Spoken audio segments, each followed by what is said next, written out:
कांग्रेस महासचिव दिग्विजय सिंह ने मुख्यमंत्री शिवराज सिंह चौहान पर जमकर हमला बोला। उन्होंने शिवराज सिंह पर काले धन को सफेद धन करने का आरोप लगाते हुए कहा कि शिवराज सिंह चौहान झूठ बोलते हैं। मैं आपको बताता हूं कि शिवराज सिंह चौहान देश के पहले ऐसे किसान हैं जो 1 एकड़ जमीन से 2 करोड़ रुपए कमाते हैं। मैं पूछना चाहता हूं आप किसानों से, क्या आप 1 एकड़ जमीन से 2 करोड़ रुपए कमाते हैं?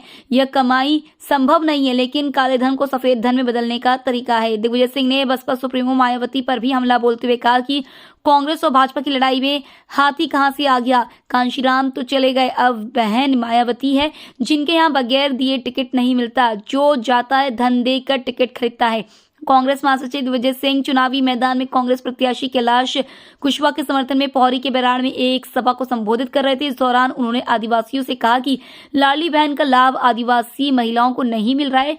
क्यों नहीं मिल रहा है? क्योंकि 1000 रुपए केंद्र सरकार के आते हैं, उस वजह से आदिवासी महिलाओं को योजना में शामिल नहीं किया गया और आदिवासी महिलाओं को 1000 रुपए मिलते हैं, वह भी कांग्रेस की सरकार ने दिए थे जब मनमोहन सिंह जी प्रधानमंत्री थे। अगर कांग्रेस की सरकार आती है, हम आपको बता दें कि 1500 रुपए जो कमलनाथ जी ने देने की बात की, वह भी आप आदिवासी बहनों के खाते में आएंगे और 1000 रुपए जो पहले से आ रहे हैं वह भी आएंगे। दिग्विजय सिंह ने आदिवासी युवक युवतियों को भरोसा देते हुए कहा कि कांग्रेस की सरकार बनी तो न्यूनतम योग्यता के आधार पर उनको बिना इंटरव्यू और परीक्षा के सरकारी नौकरी देने का काम कांग्रेस करेगी।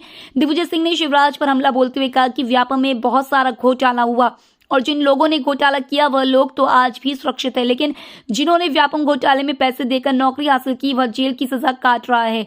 मैं पूछना चाहता हूं कि उन लोगों से जिन लोगों ने पैसा लिया उनका सरकार ने क्या किया? खुद को मामा बताने वाले शिवराज सिंह चौहान प्रदेश की जनता को बेवकूफ बना रहे हैं।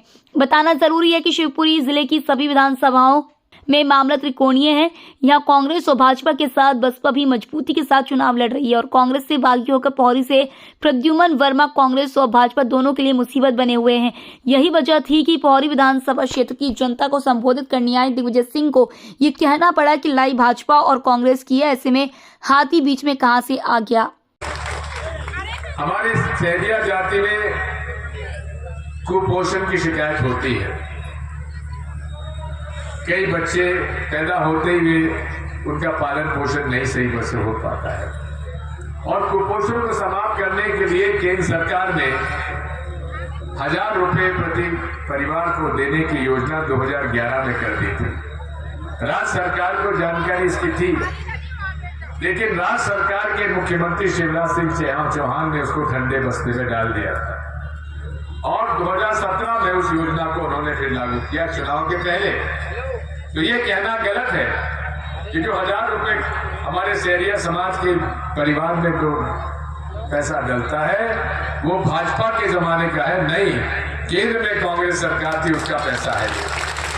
और अब ये भी बात है कि लाडली बहना में दूसरी बहनों को तो 1250 मिल रहे हैं, लेकिन सहरिया की बहनों को नहीं मिल रहे। हमारी सरकार बनती है तो 1000 रुपए केंद्र सरकार का और मध्य प्रदेश के किसारे कमलनाथ जी का नेतृत्व मुख्यमंत्री बनते हैं तो 1500 वो 2500 रुपए आपको दिए जाएंगे। साथियों, कैलाश कुशवाहा जी जमीनी नेता है, किसानी नेता है और आज मैं आपसे कहना चाहता हूं कि कांग्रेस वो पार्टी है जिसने देश को आजादी दिलाई, जिसने आपके बच्चों को हमारे अनुसूचित जाति जनजाति के लोगों को सम्मान दिलाया। पहले बेगार कराई जाती थी, मजदूरी नहीं दी जाती थी, बच्चे पढ़ नहीं सकते थे, बड़े लोगों के घर के सामने जूता पहन के नहीं निकल सकते थे, छुआछूत होता था।